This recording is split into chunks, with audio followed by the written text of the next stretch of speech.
You see you, baby.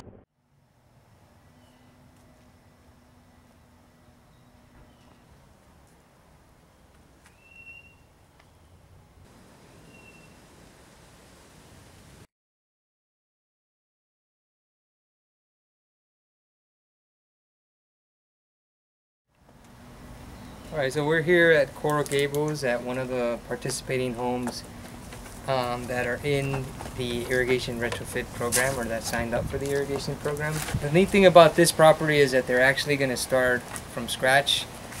They do have, their current system right now is an intermatic mechanical timer and indexing valve, which 70% of the homes we see have these systems. So the type of system the homeowners are thinking of installing is weather-based controller. What that is basically a control device that adjusts irrigation based on temperature and rainfall. It comes with two components. It comes with the timer, and it also comes with the actual weather station. Another neat thing that they're going to do is actually put low-flow irrigation heads in their yard. They're going to be using the multi-stream spray head. The multi-stream actually puts down water more evenly and also puts down way less water than that of a standard spray head. Right now, since they're starting from scratch, we don't see any grass right now. That's great, but they're planning on putting in grass. So what they could focus on is actually putting zones that are only irrigating turf, grass, and another zone that's only irrigating shrubs, if it's even necessary to do. All right, so we got to see a system that's going to be completely retrofitted. You can see that there's hardly anything now, but the cool thing about it is that we're going to come back and we're going to actually see these changes implemented.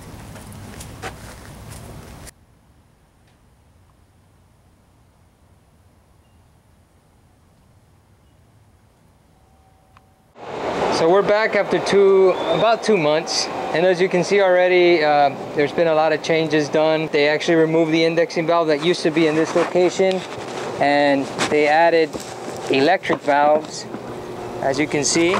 They also added a backflow device, and if we walk this way, you could actually see the ET controller. This is going to give the homeowner much more control over zones. This particular controller uses very specific things in your zone, like the type of head, shade factor, things like that. It takes that into account, and it also takes weather and rain, and it adjusts irrigation based on all that.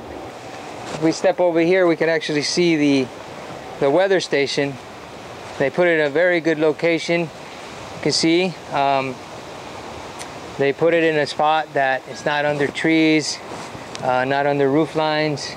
Perfect. The interesting thing about this property is that they actually have shrubs and grass in the same area. There's two ways to water this.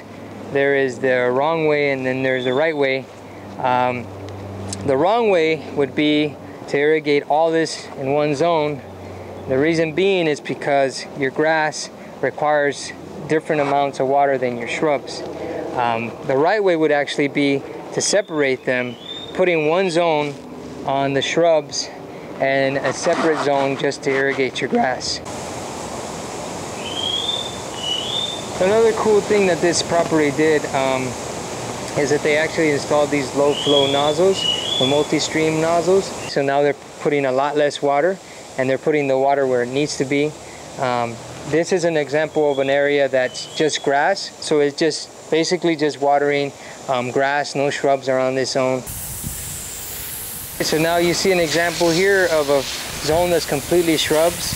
It has no grass connected to it.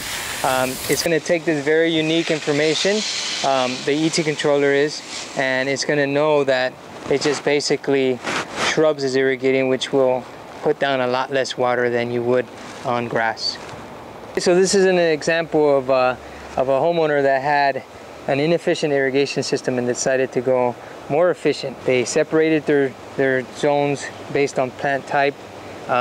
They installed a smart controller, a weather-based controller, and they also put in low-flow multi-stream sprays, which will reduce a lot of their water use, and now will save them a lot more money in the long run.